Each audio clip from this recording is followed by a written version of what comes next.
চট্টগ্রাম নগরীর ইপিজেড থানার ৩৯ নং ওয়ার্ডস্থ বন্দর টিলা এলাকায় অসহায় বন্ধু ফাউন্ডেশনের উদ্যোগে পবিত্র মাহে রমজান উপলক্ষে অসহায় ও দরিদ্র পরিবারের সদস্যদের মাঝে ইফতার ও ঈদ উপহার বিতরণ। গতকাল ২৩শে ফেব্রুয়ারি সোমবার বাদ আসর সংগঠনের সভাপতি আব্দুস সবুর আশিকির সভাপতিত্বে অনুষ্ঠানে উপস্থিত ছিলেন সংগঠনের উপদেষ্টা বিশিষ্ট সমাজসেবক ও ব্যবসায়ী হাজী মুজিবুল হক বকুল।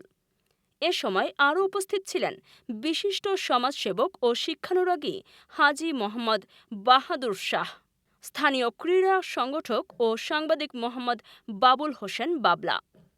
এ সময় আরও উপস্থিত ছিলেন সংগঠনের অর্থ সম্পাদক মোহাম্মদ আব্বাস ইসলাম, প্রচার সম্পাদক শাহিন খান, সহকারী প্রচার সম্পাদক সাব্বির ইসলাম, অফিস সম্পাদক আবু আক্কাস, সহকারী অফিস সম্পাদক আবু রায়হান, জরুরি সম্পাদক আবদুল্লাহ মহিন, সহকারী জরুরি সম্পাদক মোহাম্মদ মেহেদী হাসান সহ বিভিন্ন সংগঠনের নেতৃবৃন্দ।